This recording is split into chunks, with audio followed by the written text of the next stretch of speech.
तो बिस्मिल्लाहिर्रहमानिर्रहीम से शुरू करते हैं। आज हमारा टॉपिक है ऑडिट रिपोर्ट। ठीक है।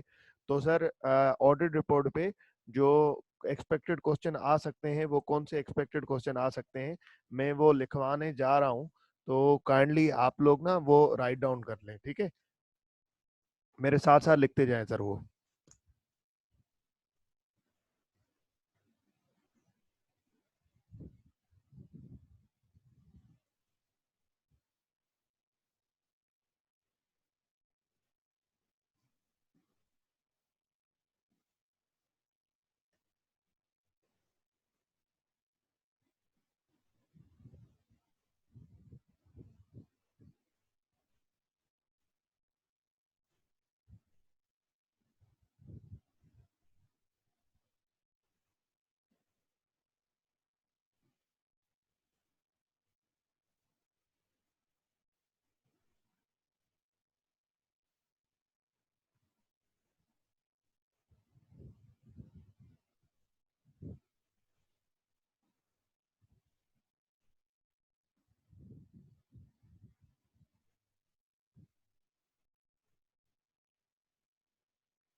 हाँ हाँ, आवाज। मैं फिलहाल चुप हूँ ऐसन। मैं ना एक्सपेक्टेड क्वेश्चंस लिखवा रहा हूँ, तो वो लिखते जाओ। ऑडिट रिपोर्ट पे एक्सपेक्टेड क्वेश्चंस लिखवा रहा हूँ, वो लिखते जाओ।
सर अब ना मैं आपको थोड़ा सा बताता हुआ चलूँ। आज हमारे टॉपिक का नाम है audit report. Sir audit report standard में कौन से नंबर पे आता है? आयजा 700 और आयजा 706 और 705 और 706।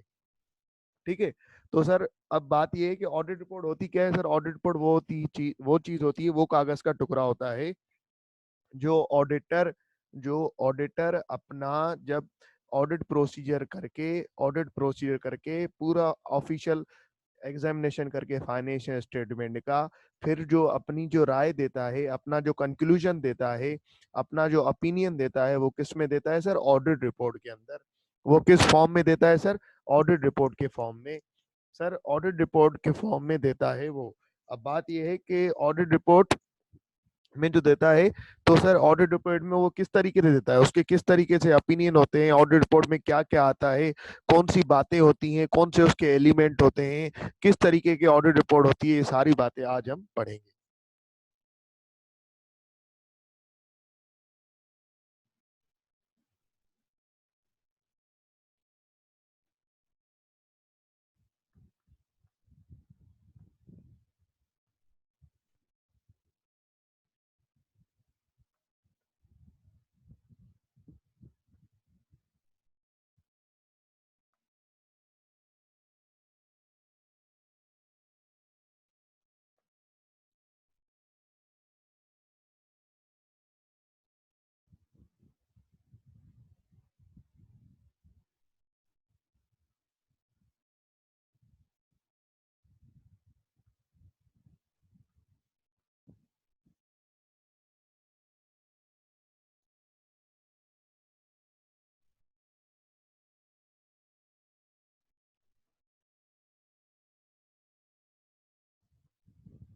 Contents of audit report.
Sir audit report के अंदर ये जो मैंने डायग्राम बनाया है, इसको ध्यान से तरीके से थोड़ा सा देखें।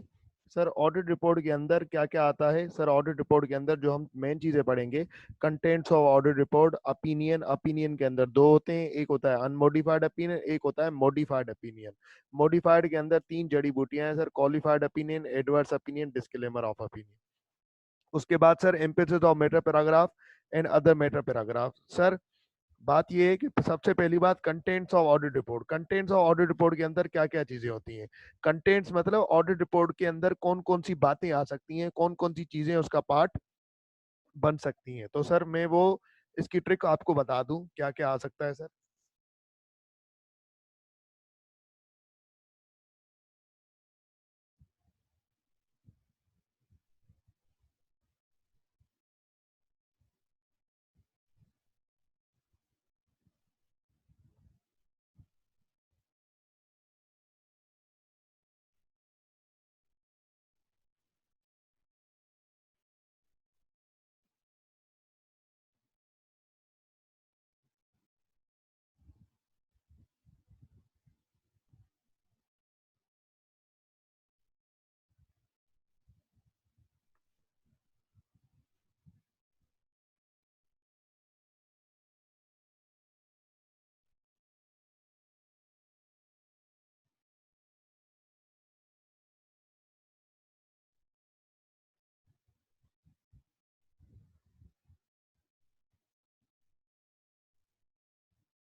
तो सर ये है कंटेंट्स ऑफ ऑडिट रिपोर्ट। ये क्या है sir? Contents of audit report.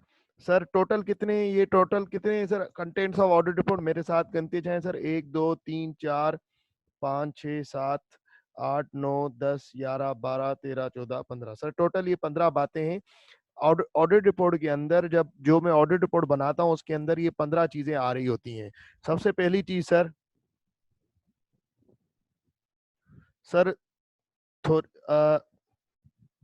Audit report के अंदर ये कितनी चीजें आती हैं सर? ये 15 चीजें आ रही होती हैं, ठीक है ना। अब सर सीन ये है कि ऑडिट रिपोर्ट के अंदर ये 15 चीजें आ रही होती हैं। अब ऑडिट रिपोर्ट जो मेरी होती है उसके अंदर सबसे पहले आता है टाइटल, सबसे पहले आता है टाइटल। टाइटल में क्या आ रहा होगा? टाइटल में आ रहा होगा independent auditors report, independent assurance report, independent audit report. Word independent क्यों आता है ऑडिट रिपोर्ट के अंदर हेडिंग में? वो इस वजह से आता है, देखो ऑडिटर तो दो होते हैं, एक तो होता है एक्सटर्नल ऑडिटर, एक तो होता है इंटरनल ऑडिटर। अब इंटरनल ऑडिटर तो वो होता है जिसको कंपनी ने खुद से हायर किया हुआ है, ठीक है ना, तो उसकी भी तो रिपोर्ट होती है। अब वो किसको रिपोर्ट करता है? वो अपने मैनेजमेंट को रिपोर्ट करता है, डायरेक्टर्स को, कि भाई ये वो किसका हायर किया हुआ होता है? कंपनी का अपना हायर किया होता है। कि ऑडिटर, एक्सटर्नल ऑडिटर के आने से पहले जिसको शेयर होल्डर अपॉइंट करेंगे वो गलतियां निकालेगा, ठीक है ना, वो जाके शेयर होल्डर को बताएगा। इस वजह से हमने इंटरनल ऑडिटर को पहले ही 12 महीने अपने पास अपॉइंट कर लिया कि वो हमारे पास जॉब करता रहे और हमें गलतियां बताते रहे और हम ठीक करते रहे। जैसे कि एक्सटर्नल ऑडिटर के आने से पहले, बाहर वाले ऑडिटर आने से पहले हमारे पास अगर गलतियां होंगी नहीं तो शेयर होल्डर को हमारी शिकायत भी नहीं की जाएगी, ठीक है। तो सर ये होती है टाइटल इंडिपेंडेंट ऑफ ऑडिटर लिखने का मकसद, कि एक्स्ट्रा इंटरनल ऑडिटर इंडिपेंडेंट नहीं होता, वो मैनेजमेंट का अपना बंदा होता है। एक्सटर्नल ऑडिटर वो होता है जो कि इंडिपेंडेंट होता है। उसके बाद सर एड्रेसी, किसको एड्रेस की जाएगी? सर नॉर्मली ऑडिट रिपोर्ट जो स्टेचुरी रिक्वायरमेंट है, वर्ड स्टेचुरी या नॉन स्टेचुरी मैंने आपको बताया था। सर स्टेचुरी वो चीज होती है जो कि लॉ की तरफ से रिक्वायर्ड हो, जो कि लॉ की तरफ से मैंडेटरी हो। नॉन स्टेचुरी वो होता है जो कि लॉ की तरफ से मैंडेटरी नहीं होता, जरूरी नहीं होता।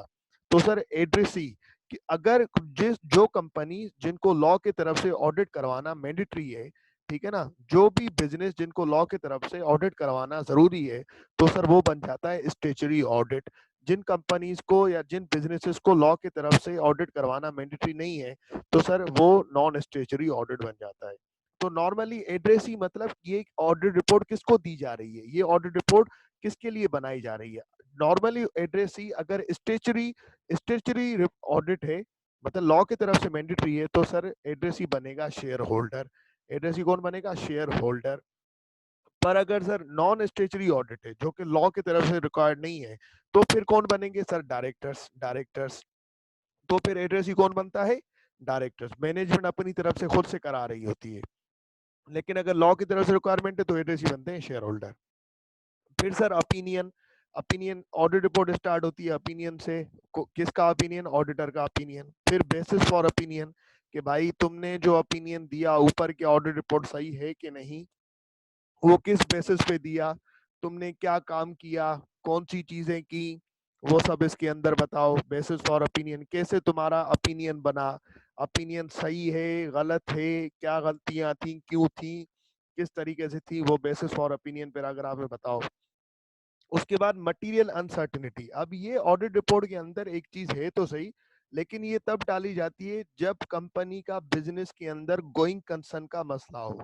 What is going concern? Sir going concern ये चीज होती है कि क्या कंपनी का कारोबार अगले 12 महीने में चल पाएगा या नहीं चल पाएगा, कंपनी क्या अगले 12 महीने में सरवाइव कर सकेगी या नहीं कर सकेगी। तो सर ये बात होती है, अगर कंपनी सरवाइव नहीं कर पाती है तो ये पैराग्राफ आ जाता है मटेरियल अनसर्टेनिटी। अगर कर पाती है, अगर गोइंग कंसर्न का मसला नहीं होता है, तो ये मटेरियल अनसर्टेनिटी ये पैराग्राफ, ये चीज, ये कंटेंट ऑडिट रिपोर्ट में हम नहीं देते हैं। पर अगर नहीं कर पाती है कंपनी, अगले 12 महीनों में बंद होने के चांसेस हैं, तो ऑडिटर अपनी ऑडिट रिपोर्ट के अंदर मटेरियल अनसर्टेनिटी पैराग्राफ डालता है। उसके बाद sir EOM, emphasis of matter paragraph. Emphasis of matter paragraph sir ये आगे पढ़ेंगे ये क्या होता है। फिर की ऑडिट मैटर केम, ये आगे पढ़ेंगे ये क्या होता है, ठीक है। अब सर ईओएम एंड की ऑडिट मैटर भी इतना बता दूं कि ये भी ऑडिटर की मर्जी है, अगर कुछ कंडीशंस मेट होंगी तो सर ऑडिटर ईओएम भी देगा और की ऑडिट मैटर भी देगा। अगर कुछ कंडीशन मीट नहीं होगी तो ऑडिटर नहीं देगा। की ऑडिट मैटर हमेशा लिस्टेड कंपनी का अगर हम ऑडिट करते हैं तो उसमें दिया जाता है। अगर मैं कभी भी लिस्टेड कंपनी का, पब्लिक लिस्टेड कंपनी का अगर मैं ऑडिट करूंगा तो मैं की ऑडिट मैटर जरूर डालूंगा अपनी ऑडिट रिपोर्ट के अंदर। पर अगर मैं पब्लिक कंपनी का ऑडिट नहीं, लिस्टेड कंपनी का ऑडिट नहीं कर रहा, अनलिस्टेड कंपनी का ऑडिट कर रहा हूँ, प्राइवेट कंपनी का ऑडिट कर रहा हूँ, तो सर मैं की ऑडिट मैटर नहीं डालूंगा, ठीक है। लेकिन होता क्या है ये बाद में बताऊंगा। मैनेजमेंट रिस्पॉन्सिबिलिटी ये वही चीज है, याद करो एक्सपेक्टेशन गैप के अंदर आ रही थी कि how to reduce expectation gap. तो उसके अंदर सबसे पहले एक ये भी बात थी कि भाई ऑडिट रिपोर्ट के फॉर्मेट को मजीद अच्छा बना के देखो। जब भी मैनेजमेंट रिस्पॉन्सिबिलिटी डाली गई कि शेयर होल्डर्स को पता चल सके कि मैनेजमेंट की रिस्पॉन्सिबिलिटी क्या है, और ये चीज आप पढ़ के आए हो, मैनेजमेंट की रिस्पॉन्सिबिलिटी क्या है, prepare the financial statement as per AFRF applicable financial reporting framework, और प्रिपेयर सच इंटरनल कंट्रोल्स जो कि गलतियां होने से रोकें फाइनेंशियल स्टेटमेंट में, फ्रॉड और एरर रोकना। उसके बाद ऑडिटर को एडिशनल और सर क्या कहते हैं ये सारी चीजें उनको इंफॉर्मेशन प्रोवाइड करना। उसके बाद सर ऑडिटर रिस्पॉन्सिबिलिटी ये भी आप पढ़ के आए हैं। ऑडिटर रिस्पॉन्सिबिलिटी याद करो, बेसिक कॉन्सेप्ट में कवर करवाया था, वही यहाँ पे बातें आएंगी डिट्टो। ये दोनों क्यों डाली गई? एक्सपेक्टेशन गैप खत्म करने के लिए। भाई मेरा काम सिंपल बेस पे काम करना है, रीजनेबल अश्योरेंस देना है। मैं 100% नहीं करता काम इनहेरिट लिमिटेशन की वजह से। अदर रिपोर्टिंग रिस्पॉन्सिबिलिटी सर, अब ये मैनेजमेंट रिस्पॉन्सिबिलिटी ऑडिटर रिस्पॉन्सिबिलिटी ये 100% आएंगे।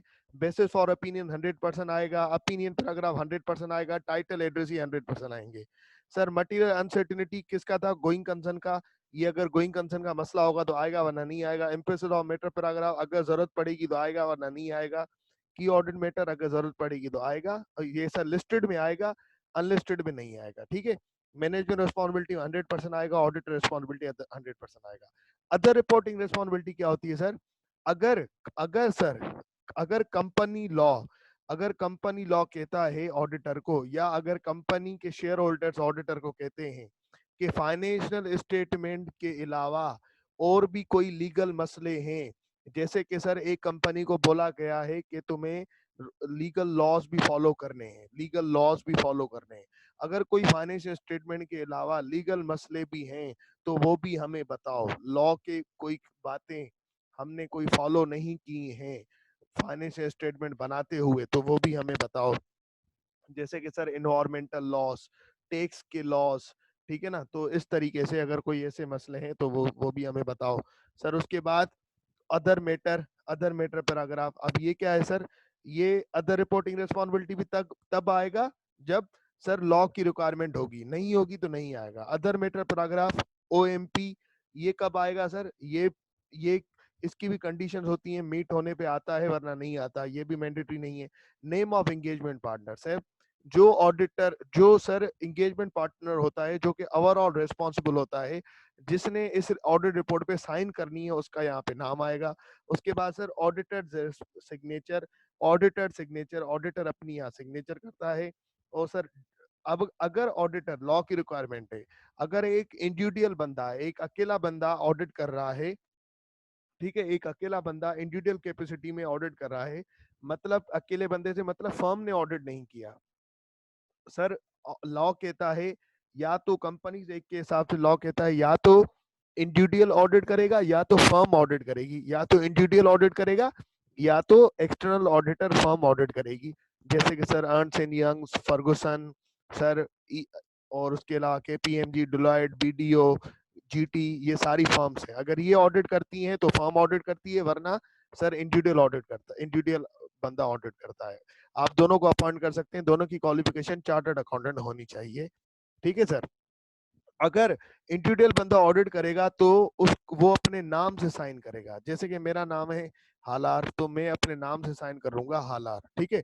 पर अगर फर्म के नाम से ऑडिट किया जा रहा है, जैसे कि डिलॉयट का कोई पार्टनर, डिलॉयट ऑडिट कर रही है, तो डिलॉयट का अगर पार्टनर साइन करेगा तो उसका नाम तो ऊपर आ जाएगा, नेम ऑफ एंगेजमेंट पार्टनर, उस बंदे का नाम तो आ गया। लेकिन सर वो जब सिग्नेचर करेगा तो वो अपने नाम से नहीं करेगा, वो फर्म के नाम से करेगा। वो फर्म के नाम से, वो अपना नाम नहीं लिखेगा, फर्म के नाम से सिग्नेचर करेगा। पर अगर एक इंडिविजुअल बंदा ऑडिट करेगा तो वो किसके नाम से साइन करेगा सर? अपने नाम से, अपना नाम लिखेगा साइन करते वक्त, ठीक है। बाकी ऊपर sir name of engagement partner वो दोनों में आ जाता है, सही है। डेट ऑफ इंडिविजुअल में नहीं आता है, name of engagement partner individual में नहीं आता है, फर्म में आ जाता है, ठीक है ना। लेकिन ऑडिट रिपोर्ट का पार्ट होता है। नॉर्मली फर्म ही ऑडिट कर रही होती है, तो मैंने आपको बता दिया। Date of auditor's report sir, जिस दिन पे ऑडिट रिपोर्ट साइन की जा रही है वो यहाँ पे आ जाएगी। Auditors address sir, auditor address का क्या मकसद है सर? जहाँ पे अगर फर्म है तो सर जैसे कि डिलॉयट साइन कर रही है, डिलॉयट का एक एंगेजमेंट पार्टनर साइन कर रही है, साइन कर रहा है, तो सर डिलॉयट अगर कराची ने ऑडिट किया तो नॉर्मली यहाँ पे सिटी नेम आ जाएगा कराची, लोकेशन कराची आके। पर अगर सर डिलॉयट लाहौर के किसी पार्टनर ने साइन किया और ऑडिट किया तो यहाँ पे क्या आ जाएगा, लाहौर। और सर वैसे ही अगर डिलॉयट इस्लामाबाद ने ऑडिट किया तो सर इस्लामाबाद यहाँ पे आ जाएगा। ठीक है मेरे भाइयों। अब सर बात ये जो 15 बातें हैं इनको क्या याद करने के लिए इतनी बड़ी लिस्ट आपको याद करनी पड़ेगी? सर इसकी मैं आपको ट्रिक दे देता हूँ याद करने की, कोई मसले वाली बात नहीं।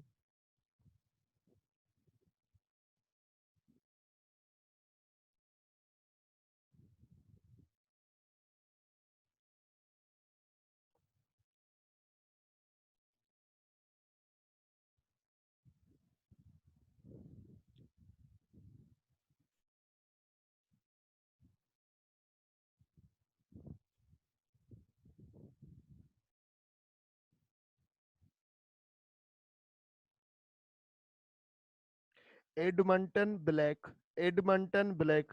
सर इस वर्ड को, सर इस जो साइन करेगा उसी का एड्रेस आएगा बेटा, उसी का एड्रेस नहीं आएगा। जैसे देखो ना, एंगेजमेंट पार्टनर अगर कराची में बैठा हुआ है तो कराची की डिलॉयट ने अगर ऑडिट किया तो कराची आएगा। अगर सर डिलॉयट लाहौर ने ऑडिट किया और एंगेजमेंट पार्टनर लाहौर का है तो लाहौर आएगा। अगर सर डिलॉयट इस्लामाबाद ने ऑडिट किया तो सर डिलॉयट की ब्रांचेस है ना, या फर्म्स की ब्रांचेस होती है, तो जिस सिटी का जहां पे आपकी फर्म होगी उसकी लोकेशन आएगी, ठीक है ना, वो सिटी आ जाएगा। सही है, क्लियर है? अब सर बात ये है कि मैं क्या ये इतने सारे वर्ड्स कैसे याद करूंगा? मुझसे पेपर में पूछा जाएगा elements of audit report, contents of audit report, तो मैं किस तरीके से याद करूंगा? तो सर आसान सी बात है, एडमिंटन ब्लेक याद कर लो, एडमिंटन ब्लेक याद कर लो। सर ए से कितनी बातें? ए से सर दो बातें। सर डी से कितनी बातें? डी से सर एक बात। सर जैसे सर ए से दो बातें, डी से एक बात। सर मैनेजमेंट एम से कितनी बातें? सर एम से दो बातें। उसके बाद सर ए से कितनी बातें? सर ए से एक बात। सर एन से कितनी बात? सर एन से एक बात। सर उसके बाद टी से एक। सर उसके बाद ओ से तीन। सर ये एन यहाँ पे कुछ नहीं, ये साइलेंट है। सर यहाँ पे बी से कितनी बातें? सर बी से एक बात। सर यहाँ पे एल, एल सर साइलेंट है। सर ए से कितनी बातें? ए से एक बात। सर के से कितनी? एक। ई से कितनी? एक। इन सबको टोटल करो, यही बनेगी।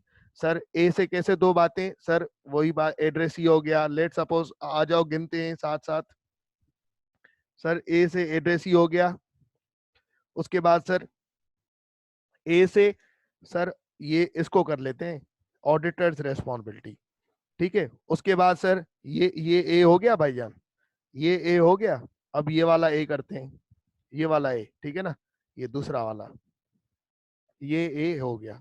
इस पे सर अब सर ए ये कर लेते हैं ऑडिटर्स एड्रेस। अब सर ये ए बचा, इससे क्या हो गया? सर इससे हो गया ऑडिटर सिग्नेचर, ठीक है। अब यहाँ पे आ जाओ डी से, डी से क्या आया sir? Date of auditor's report. उसके बाद एम से दो बातें, दो बातें कौन सी? आ जाओ sir, management responsibility, material uncertainty. उसके बाद एन से क्या? एन से sir name of engagement partner. उसके बाद सर टी से क्या? टी से टाइटल, ऊपर, सबसे ऊपर। उसके बाद सर ओ से क्या? ओ से तीन बातें। सर ओ से तीन बातें कौन सी? सर ये ओपिनियन पैराग्राफ। सर उसके बाद ओ से अदर मैटर पैराग्राफ। उसके बाद अदर रिपोर्टिंग रेस्पॉन्सिबिलिटी। सर ये तो इन साइलेंट है तो ये भी हो गया। सर बी से क्या? सर बी से basis for opinion paragraph. Sir L से क्या? एल से कुछ नहीं, ठीक है ना, ए हो गया। सर के से क्या? सर के से की ऑर्डर मैटर। सर ई से क्या? सर ई से emphasis of matter paragraph. Sir हो गई तेरा, हो गई सारी बातें, सारी बातें कवर हो गई। अब हो जाएगा याद, देख लो इसको, सुकून से देख लो।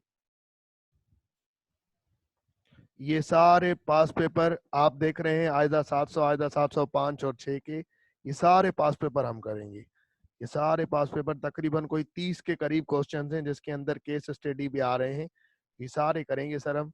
आप जल्दी से नीचे आ जाएं सर।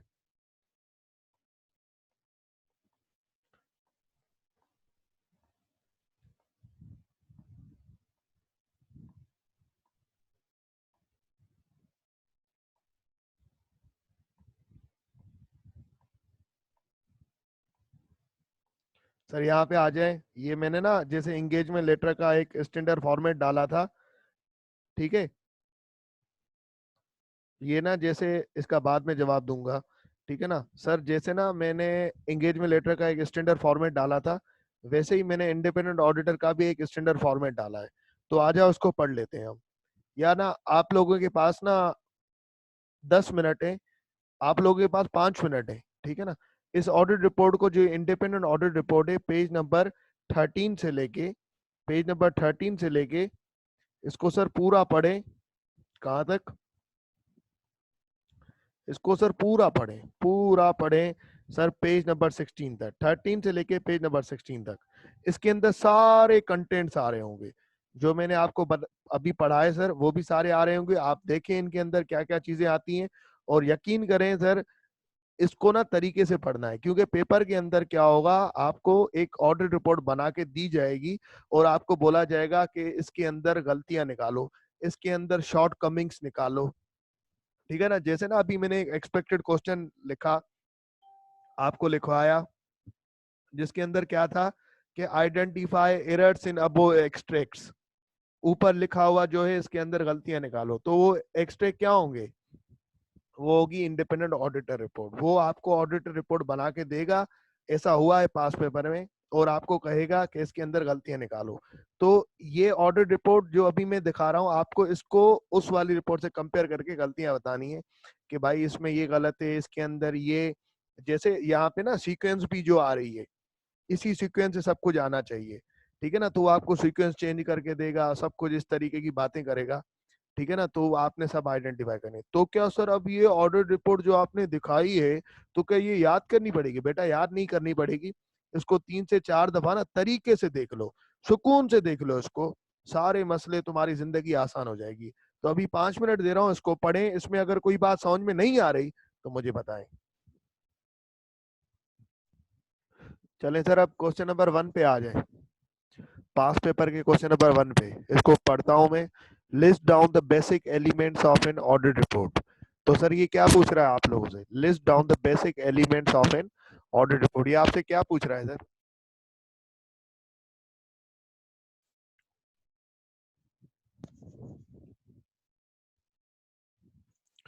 बिल्कुल सर, एडमिंटन ब्लैक पूछ रहा है आपसे। कंटेंट्स पूछ रहा है, सही है ना। कंटेंट्स बोलो, एलिमेंट्स बोलो, एक ही बात है, ठीक है। बेसिक एलिमेंट बोले, मेजर एलिमेंट बोले, एक ही बात है, ठीक है। अब सर उसके बाद question number 2, ISA 700, forming an opinion and reporting on financial statement, provides guidance on the form and content of audited report and should contain a number of elements required. Describe 5 elements of an unmodified audit report. ये आपसे क्या पूछ रहा है sir?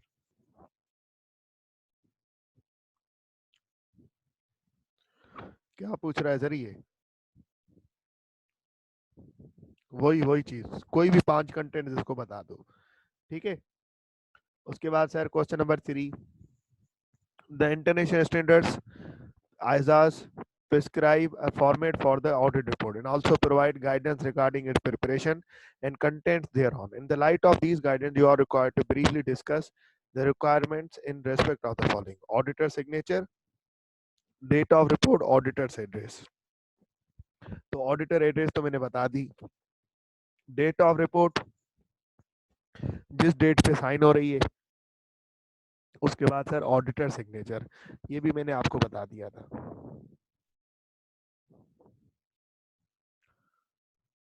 बिल्कुल। तो sir ये 3 question अब हो जाएंगे। Who can sign the audit report under section 257 in the company's ordinance 1984? अब तो कंपनी एक 2017 आ जाएगा। इनको एक्सप्लेन कैसे करेंगे ये बेटा बता रहा हूं मैं, कैसे एक्सप्लेन करेंगे इनको, ठीक है। अब नीचे आ जाता हूं मैं, बिल्कुल नीचे आ जाता हूं।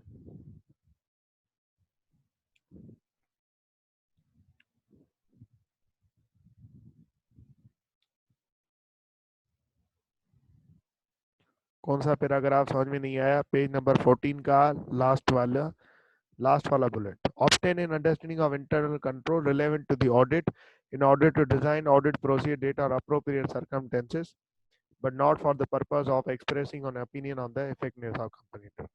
भाई हम इंटरनल कंट्रोल की अंडरस्टैंडिंग लेंगे, हम प्रोसेस समझेंगे, प्रोसेस के अंदर ये देखेंगे कहाँ पे कंट्रोल है कि नहीं। उसके बाद हम ऑडिट प्रोसीजर करके हम चेक करेंगे कि इंटरनल कंट्रोल इफेक्टिव है कि नहीं, ठीक है ना। बाकी हम उनकी इफेक्टिवनेस पे ओपिनियन नहीं देंगे, हम ये नहीं बताएंगे कि ये इफेक्टिव है कि नहीं, हाँ हम चेक जरूर करेंगे, ये बताया जा रहा है। उसके बाद पेज नंबर 15 का आखिरी paragraph, report on other legal regulatory requirement. Sir ये वही वाली बात है, कंपनी लॉ में बात नहीं आई थी, आपने पढ़ी होगी, पढ़ी थी हमास के भाईजान, based on our audit we further report that, कि ये कंपनी लॉ के हिसाब से रिक्वायरमेंट है। मैंने बोला ना कंपनी लॉ के हिसाब से अगर कोई रिक्वायरमेंट है फाइनेंशियल स्टेटमेंट पे तो वो बताई जाती है कि प्रॉपर बुक्स ऑफ अकाउंट क्या केप्ट किए गए हैं कि नहीं किए गए। उसके बाद खर्चे जो हुए वो क्या कंपनी के लिए हुए कि नहीं, इन्वेस्टमेंट जो हुई वो कंपनी के लिए हुई कि नहीं, ज़कात क्या डिविडेंड में से काटी गई या नहीं काटी गई, वही बात sir. Sir from the matters communicated वाला यहाँ पे, अच्छा, from the matter communicated with the board of directors, we determine those matter that were of most significant in the audit of financial statement of the current period are therefore the key audit matter। key audit matter को फिलहाल छोड़ दो, ये बाद में समझा दूंगा, ठीक है। अब नीचे आ जाता हूँ, एलिमेंट्स ऑफ ऑडिट रिपोर्ट। ये जो मैंने पढ़ाया ना, ये सारी बातें यहाँ पे लिखी हुई है। टाइटल क्या बताता है, एड्रेसी क्या बताता है, ऑडिटर ओपिनियन क्या बताता है, बेसिस फॉर ओपिनियन क्या चीज होती है, गोइंग कंसर्न बाद में बताऊंगा, एम्फेसिस ऑफ मैटर बाद में, की ऑडिट मैटर बाद में, रेस्पॉन्सिबिलिटी वही चीज है यहाँ पे लिख दी है मैंने दोबारा, जो कि तुम बेसिक कॉन्सेप्ट में कवर करके आए हो। ऑडिटर रिस्पॉन्सिबिलिटी यहाँ पे भी वही चीज है, मैंने फिर भी लिख दी है जो कि तुम बेसिक कॉन्सेप्ट में कवर करके आए हो। उसके अलावा sir other other reporting responsibility, ठीक है ना, ये कंपनी लॉ वाली बातें। उसके बाद सर अदर मैटर पैराग्राफ ये बाद में करेंगे, name of engagement partner, auditor signature, auditor address. तो सर यही यहाँ से पढ़ेंगे ना, तो वो जो ऊपर वाला जो क्वेश्चन था ना जिसके लिए आप पूछ रहे थे कि सर इसके अंदर क्या लिखेंगे, तो वो इन बातों से कवर हो जाएगा।